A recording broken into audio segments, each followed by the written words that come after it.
Olá, pessoal! Hoje nós vamos falar sobre as reações químicas inorgânicas. Nós vamos falar sobre a conceituação básica que envolve uma reação química. Primeira coisa, o que é uma reação química? O que ela representa? A reação química ela representa uma transformação da matéria, uma transformação estrutural da matéria. É um processo que envolve mudança, né? E aí, essa mudança é uma mudança que envolve alteração no nível molecular, da constituição da molécula. Não é apenas uma mudança de estado físico. A mudança de estado físico representa um fenômeno físico, né? A reação química, ela representa um fenômeno químico. E aí, não é a mudança, por exemplo, do estado sólido para o líquido, que continua sendo a mesma matéria, mas sim ocorre um rearranjo dos átomos. Então, houve a alteração na natureza da matéria. Normalmente, uma reação química, ela é representada por uma equação química. Nas equações químicas, nós temos substâncias iniciais, que são chamadas de reagentes, e substâncias finais, que serão chamadas de produtos. E aí nós temos um esquema que representa uma equação química. Como que funciona esse esquema?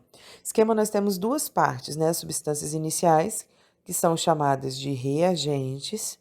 Nós temos uma seta que indica que houve uma reação, que houve uma transformação da matéria.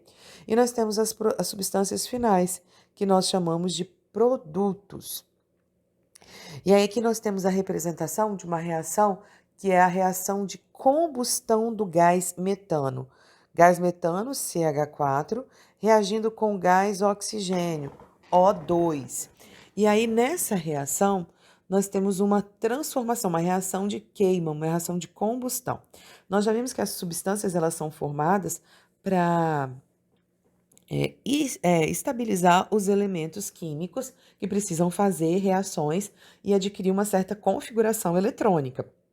Um átomo de carbono se liga com 4 de hidrogênio para se estabilizar eletronicamente. Afinal de contas, o carbono tem 4 elétrons na camada de valência. Para adquirir estabilidade, segundo a regra do quinteto, ele precisa fazer 4 ligações, ficando com 8 elétrons. Já o hidrogênio precisa fazer uma ligação para adquirir configuração semelhante ao gás hélio, gás nobre hélio. O oxigênio precisa fazer 2 ligações, então por isso vai se ligar a um outro átomo de oxigênio, formando uma molécula diatômica. Eles reagem entre si, e aí, ao reagir, vai ocorrer uma reorganização atômica, dando origem a novas substâncias.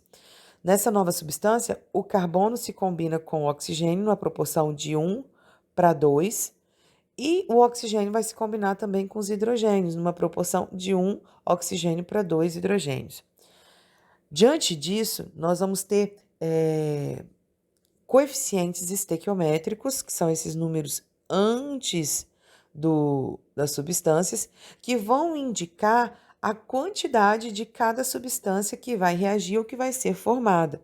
Nessa substância, a gente tem uma proporção de metano para 2 de oxigênio, uma proporção de gás carbônico para 2 de água.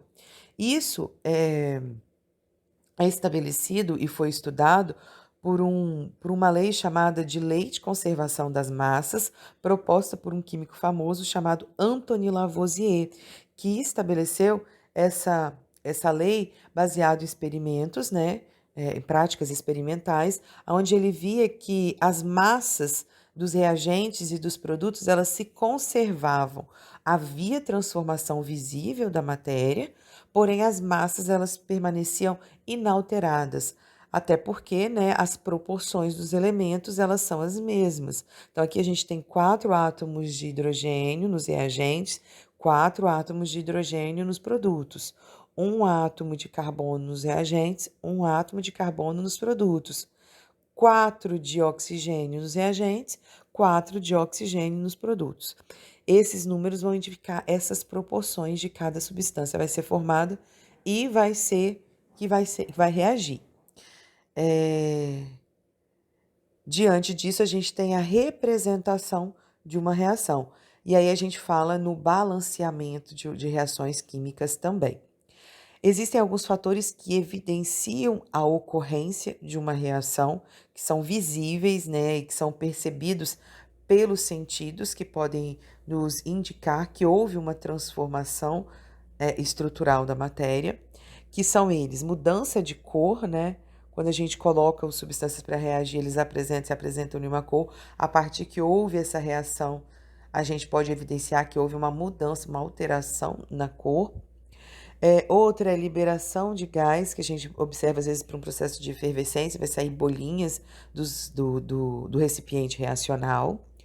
Outra é formação de sólidos, a gente coloca substâncias às vezes límpidas para reagir, quando elas se misturam, a gente percebe uma opacidade, a gente percebe que houve uma formação de um sólidozinho que com o tempo vai se precipitando no fundo.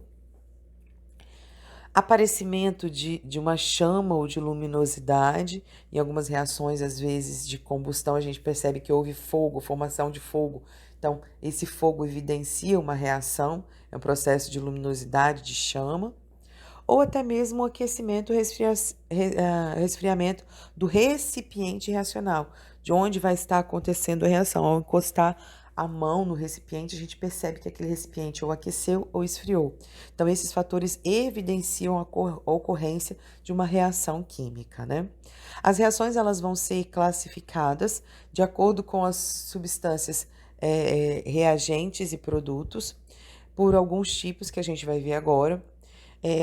A primeira reação que a gente vê, a primeira classificação é uma reação de síntese ou adição. Nessa reação, normalmente nós temos duas substâncias nos reagentes. Essas duas substâncias elas vão se combinar, dando origem a uma única substância. E aí a gente vê que essa reação é uma reação de síntese ou adição. A gente sintetizou alguma coisa, a gente adicionou duas ou mais substâncias para dar origem a apenas uma. Então, aqui eu tenho dois ou mais, dando origem a um. Reação de decomposição é o contrário da reação de síntese ou adição. É uma reação onde a gente tem uma única substância, dando origem a duas ou mais. Reação de simples troca ou deslocamento, nós temos duas substâncias dando origem a outras duas. Porém, normalmente a gente tem uma substância composta, dando origem a uma reagindo com uma substância simples, dando origem a outra substância composta e outra simples.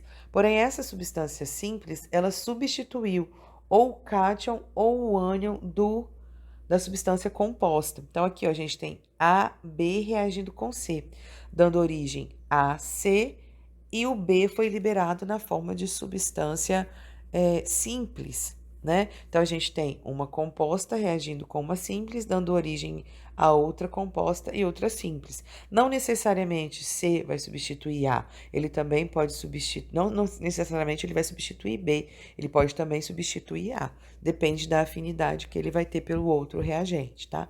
Mas normalmente é uma composta reagindo com uma simples, dando origem a outra composta e outra simples, né? Houve uma simples substituição.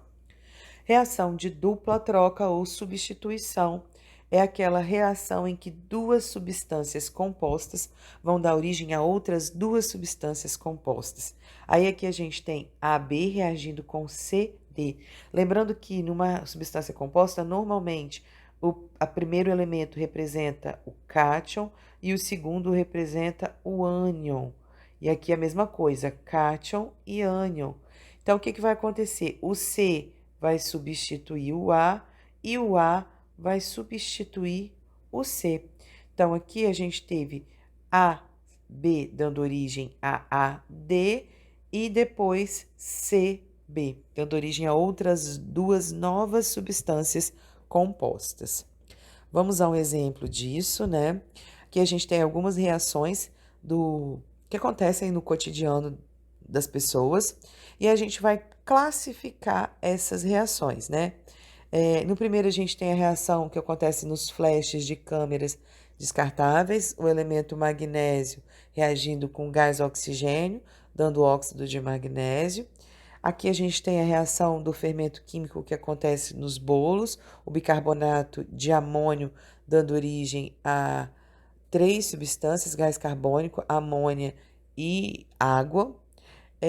O ácido clorídrico reagindo com ferro, formando cloreto de ferro e o gás hidrogênio. O hidróxido de alumínio é usado no tratamento da água, então ele vai, o sulfato de alumínio reagindo com o hidróxido de sódio, e esse daí eles vão dar origem ao hidróxido de alumínio e o sulfato de sódio.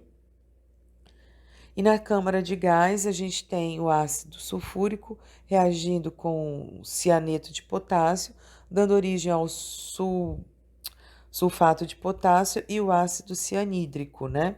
Então, aqui a gente tem algumas reações e as questões pedem para a gente classificar cada uma dessas reações e falar quem são os reagentes e quem são os produtos em cada uma delas. Então, no primeiro momento, a gente tem aqui, ó, o oxigênio e o magnésio estão no grupo dos reagentes e o óxido de magnésio está no grupo dos produtos. Nos fermentos, a gente tem o bicarbonato de amônio nos reagentes, que é um sal, e o gás carbônico, amônia e água nos produtos. Ácido clorídrico e ferro elementar nos reagentes e cloreto de ferro e gás hidrogênio nos produtos. Aqui a gente tem o sulfato de alumínio e o hidróxido de sódio nos reagentes, o hidróxido de alumínio e o sulfato de sódio nos produtos. Aqui, na quinta reação, nós temos o ácido sulfúrico e o cianeto de potássio nos reagentes, o sulfato de potássio e o ácido cianídrico nos produtos. Então, aqui só uma coisa importante para vocês lembrarem: a seta indica transformação, os números antes de cada substância indicam as proporções, coeficientes estequiométricos são as proporções das substâncias usadas e produzidas nessa reação. Aqui, agora a gente vai classificar cada tipo de reação. Nessa primeira reação, nós temos uma reação de adição. São 2 substâncias dando origem a uma. Então, síntese ou adição. É o A reagindo com B, dando AB. Na segunda reação, nós temos uma substância, dando origem a 3 substâncias. Aqui, no caso, 2 ou mais daria, né? Então, nós temos uma dando origem a 3. Ela se decompôs. Na terceira reação, nós temos uma substância simples reagindo com uma composta, dando origem a outra composta e outra simples. O ferro substituiu o hidrogênio. Nesse caso, nós temos uma simples troca. Simples, composto, composto, simples, tá bom? Então, aqui, né, a gente tem que lembrar: simples, composto, composto, simples. Composto é porque é formado por mais de um elemento químico. No quarto exemplo, nós temos uma reação de dupla troca ou substituição. 2 substâncias compostas, dando origem a outras 2 substâncias compostas também, tá? Então, nesse caso aqui, nós temos uma reação de dupla troca ou substituição. No quinto caso, a mesma coisa: 2 substâncias compostas, dando origem a outras 2 substâncias compostas. Com isso, eu espero que vocês tenham entendido a parte básica de conceituação de reações químicas inorgânicas.